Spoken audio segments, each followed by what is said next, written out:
Comscore नुसार आता isakal.com आहे देशातील नंबर 1 ची मराठी न्यूज वेबसाईट। प्रत्येक अपडेटसाठी isakal.com ला नक्की भेट द्या।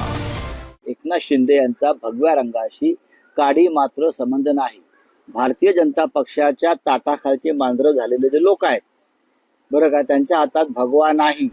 आणि त्यानंतर 2024 साली इतकं मोठं बहुमत फडणवीसांना मिळेल हे कोणी स्वप्नात तरी पाहिलं होतं का? पण राजकारण आहे, राजकारणामध्ये सर्व शक्यता ज्या असतात त्याचा सकारात्मक विचार करून पुढलं पाऊल टाकायचं असतं असं मानणाऱ्यांपैकी आम्ही आहोत। आता आमच्या नानासाहेब पटोलेंनी जर कोणाला ऑफर दिली असेल आणि ती ऑफर जर स्वीकारली असेल तर आम्ही नक्की नाना पटोलेशी चर्चा करू। पण राऊतसाहेब, तुम्ही म्हणता की राजकारणात सगळं काही शक्य असतं। ज्या प्रकारचं राजकारण या महाराष्ट्रात सुरू आहे सध्या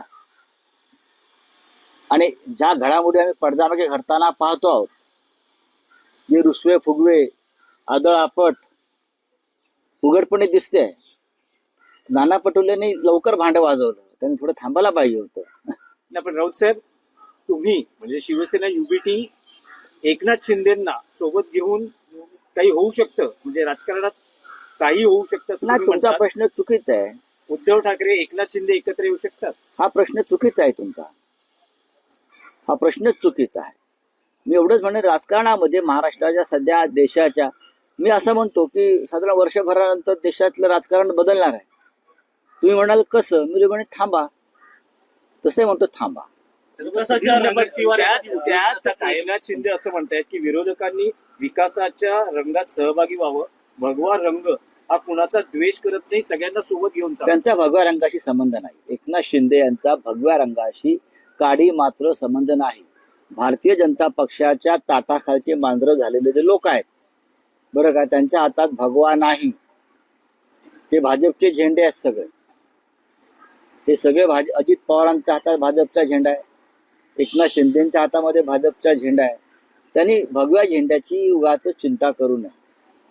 हा छत्रपती शिवरायांचा, हिंदू हृदय सम्राट बाळासाहेब ठाकरेंचा जो भगवा झेंडा आहे तो माननीय उद्धव ठाकरे यांच्या नेतृत्वाखालच्या शिवसेनेकडे आहे, एवढंच मी सांगतो। काही वर्षापूर्वी एकनाथ शिंदे देखील काँग्रेसकडे जाणार होत्याची देखील चर्चा होती, काही आमदार नक्कीच चालले होते।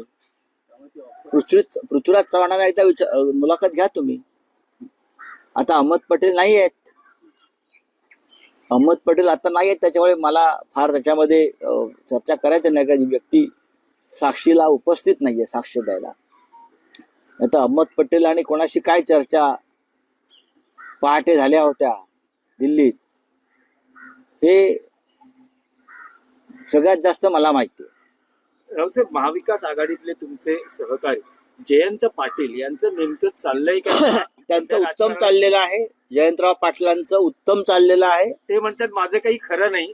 शक्तीपीठातल्या शेतकऱ्यांना जे आश्वासन देत होते त्या भाषणात त्यांनी असं म्हटलं होतं की माझं काही खरं नाही। जयंत पाटील हे महाविकास आघाडीचे सगळ्यात महत्वाचे नेते आहेत।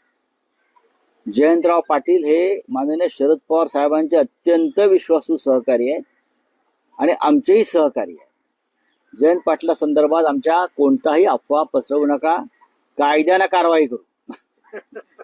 पण सध्या सुधीर मुनगंटीवार हे उद्विग्न असले दिसत आहेत। विरोधी पक्षाची चोख भूमिका बघावी। कोण? जेवढी विरोधी मंडळात तेवढी भाषण सुधीर मुनगंटीवार, नाना पटोले साहेब जे म्हणतात आमचे बरं का, जी का ऑफर दिली आहे त्या ऑफर मध्ये सुधीर भाऊ आहेत का चेक करायला। विरोधी पक्ष नेते पदाची ऑफर आहे का त्यांना?